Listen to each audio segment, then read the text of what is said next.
So right track admissions started, really the inception of it was in, I would say about 2003.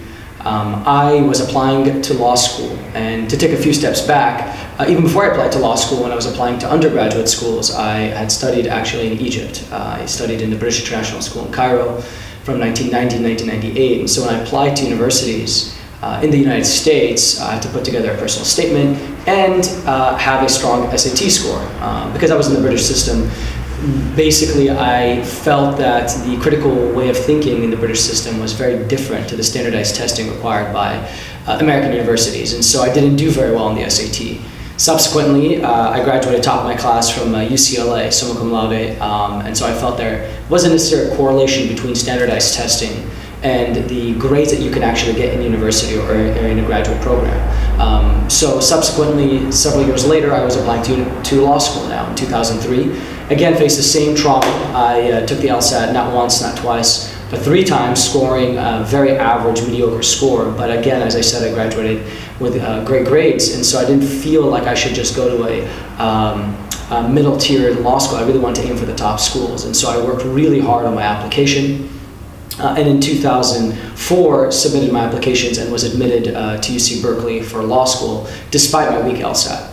Throughout that period, from 2004 to 2008, I was working and helping other students really kind of catch up in terms of what does it take to be able to overcome weak standardized scores, even weak GPAs, lack of experience in terms of life experiences that could really help in an application. And so through that process, I learned so much about what it really takes to be an outstanding applicant, how to really kind of overcome weaknesses in an application.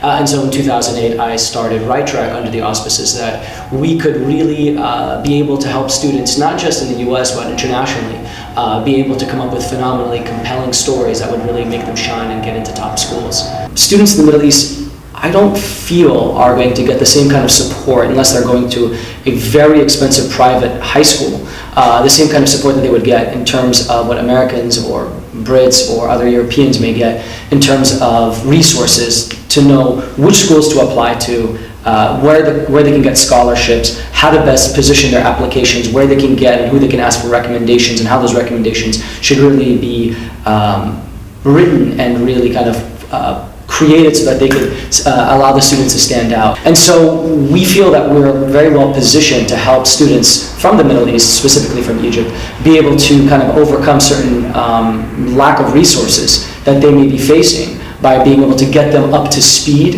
in terms of how best to write their stories, which schools they should be applying to, where they can find scholarships, how to acclimate to the American academic environment or the UK environment or the Canadian environment. What we're trying to do now going forward is also create services that are very accessible to people of all backgrounds. And I think one of the main ways that Right Track plans to kind of really forge ahead is to create ebooks, learning modules, boot camps, and one other service that I really am proud of, which is what we call the Right Story, which is really goes to the heart and the core of probably one of the most important aspects of an application, which is the storytelling part. Well, when you have something like 60,000 students applying to schools like UCLA or Berkeley and so forth, you need to stand out. And that's why it's mission critical that you have a story that's really compelling, that gets to the core of who you are. And to that point, there's something that we call the authenticity test. And the authenticity test is if you're relaying the story, let's say over, on paper or even just talking to somebody, if it doesn't give you chills, if it doesn't make your endorphins soar, if it doesn't bring you to tears, then it really is not a compelling enough story that the admissions committees are going to say, yeah, I remember that candidate.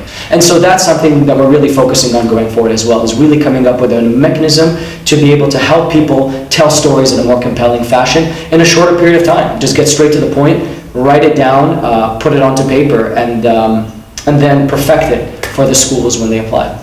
I feel like, I guess at the core of everything comes down to this one salient point, which is that I think you only have one shot at life. And so why take on a job that, like our parents or grandparents before them, were institutional jobs where you would be in a company for 20 to 30 years, retire, and then that's pretty much it. That was your shot at adding value to the world, and your shot at really adding value to communities, loved ones, and so forth. And so for me, I feel, and correctly or not, having a whole plethora of different experiences, life experiences, is really what I think allows me to flourish and gives me the opportunity to feel that I'm either adding value to myself in terms of my life experiences and to hopefully add value to other people's lives. For all intents and purposes, even though sometimes I tell people not to do what would be deemed the only source of something that would only provide you with a source of income, at the risk of not practicing what I preach. And I realized that I could add a lot of value to people's lives just through the admissions consulting world.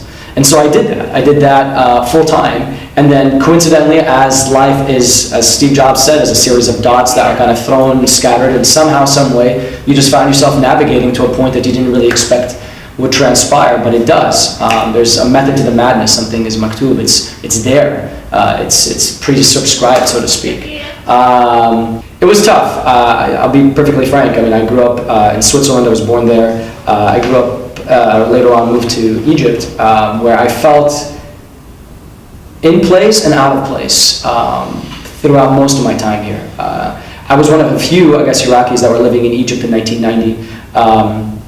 And I always felt like, while I was Middle Eastern, while I was Muslim by faith, I also felt out of place because I wasn't Egyptian. And I think that really kind of kept something within me that kind of made me feel a constant yearning for home that I didn't necessarily know how to reconcile. And so when I moved back to California, I felt very comfortable being in California, but of course, especially since I hadn't lived there since I was a child, I also felt out of place there. I think what really helped me a lot, really reconcile being Iraqi and American, actually was the change of government in Iraq. Starting to feel a sense of maybe there's something there that I can kind of touch base and be a part of. In fact, my personal statement for law school was largely about that identity crisis between being Arab, being American, being Iraqi, actually also being Kurdish, kind of like a conflation of all these identities and a collision of these identities, but also an amalgamation of them and how they all kind of come together. Actually, 2010, I was in Cairo for a TEDx. They had a TED Talk in Cairo, I think one of the first ones in 2010. I attended it. And because of that, some friends of mine were like, look, we want to do one in Iraq, in Baghdad. And I had never been to Iraq at that point. I was 31. And crazy enough, went to Iraq for the first time in my life at 31. Seeing the culture in a way that I was able to see it, not just through the eyes of my family, after so many years, tasting the food that they had talked about, smelling the air, seeing the vegetables that they've always ranted and raved about, meeting Iraqis really, salt of the earth, Iraqis that I met there during the conference. And then that, once I started doing the job and traveling to Iraq quite frequently to do international development, really kind of honed my identity. I have to also say, being American, I think, really stood out and was something that was very important to me, especially after Obama was elected. I felt like an incredible sense of vindication mixed with a sense of elation that this could be a way of celebrating different identities and hyphenated identities within the United States. Those things all came together really over time, and I was very, very fortunate to be able to embrace it and come to terms with it. And then finally, most recently when I went to the Kennedy School, I gave a talk as well about identity. It was kind of like a TEDx talk. It was an HKS talk that I did there that really kind of brought everything that I had felt about my identity together. And it was a really good kind of, almost like closure, so to speak, of my identity and so forth. And while I still grapple with certain features of it, I feel a lot more comfortable about it now than I definitely did when I was a child and when I was an adolescent. In terms of the education systems in the Middle East, I think if I could probably hone on three main areas. One is there's been a huge influx of universities, international universities, especially ones from the United States and Europe, that have come to the Middle East. I believe the Sorbonne is in the Middle East, University of Texas, Georgetown, NYU, INSEAD, are just some of the ones that are in countries like Doha, Abu Dhabi, Dubai, and elsewhere. And I think those universities are essentially helping in some way bring in best practices that have existed outside the Middle East for a while. And I'm hoping that local universities will also be able to kind of hone in on those universities and learn from them. Another issue that I feel that's very, very important is there's a huge emphasis in the Middle East in the education systems that is predicated on exam results from high school. For example, if you get in the top, I guess, 2-3% of a high school exam, I know this exists in Egypt, you can become a doctor. The next 2-3-4% you become a lawyer. The next 2-3-4% become an engineer. And then it's just a precipitous drop to these fields that I guess are somehow deemed to be not as productive to society, such as, I don't know, philosophy or sociology, communication and so forth, which are scoffed at, and people are like, oh, you ended up getting an 80 percentile, I guess you can become a sociologist, and then that's laughed about, and the job opportunities are less and less. You can't, I think, simply look at something purely and myopically only at one field and say, I'm going to be majoring in mathematics, or I'm just going to be doing medicine, I'm just going to be doing engineering. I think you have to look at it from a holistic perspective. The third factor I think that's very important is well-roundedness. Again, and I think this is a huge product of resources and lack of resources, but when you're applying to universities in the United States, I remember helping quite a few applicants here in Egypt and so forth, where I would say, so what volunteer work have you done? I haven't done too much volunteer work. Okay, well, what kind of sports do you do, or leadership activities? Oh, I haven't done too much of that either. I've just been really focused on my studies and maybe just professional development in terms of work. The problem is, your counterparts on the other side of the world do have volunteer experience. They do have leadership experience. They have published. They have done things like climbed Kilimanjaro, ran marathons and stuff like that. And so when you don't have these life experiences that allow you to be a well-rounded, holistic individual, it really makes your application suffer. And it makes you suffer as a productive member of society and a community. So I think those are three major factors: trends of the current academic system, education systems that exist in the Middle East, and where hopefully I can see them going. On the macro level, I think it's important that you pick a field that you feel very passionate by. Find an element of like a common thread in terms of what you've really been passionate with, how it's manifested in activities, what you read, what you do, and use that as your mechanism of where you want to apply to in terms of universities. Pursue a passion, pursue something that you know can touch different aspects of your life, because you're going to be doing this potentially if you plan to do just one track in your life, unlike me. But if you plan to do one track, you're going to be doing this for a long time.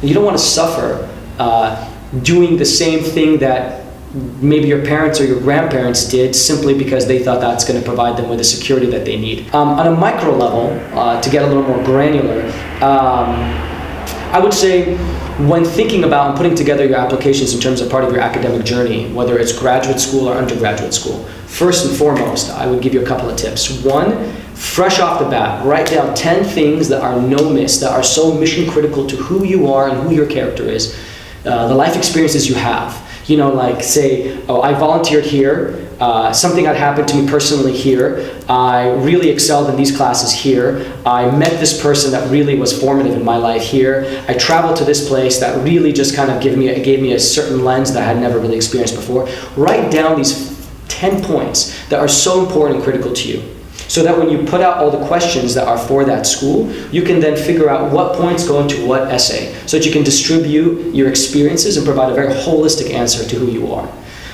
So that's one. Number two is put together a spreadsheet that says things like the programs you're applying to, where they're located, how much they cost, why you're applying there, what are the application requirements for that school, and then possibly like any notes of why you really like that school. Set those out, and in terms of application requirements for that column, you really want to detail what essays they're asking, how many letters of recommendation they need, what length of resume they require, and always, always, always keep on the back of your mind the deadlines. The third thing I would say, and this is something that's really been kind of hitting me, especially since when I come back to Egypt. When I lived here, the Egyptian pound was 3.5 to the dollar. Then it became, I think, 5 to 7 pounds to the dollar. And then with the recent devaluation, now it's like 18 pounds to the dollar, which is sad because so many people can't afford to study in the United States, where the average tuition is around $24,000 for university per year.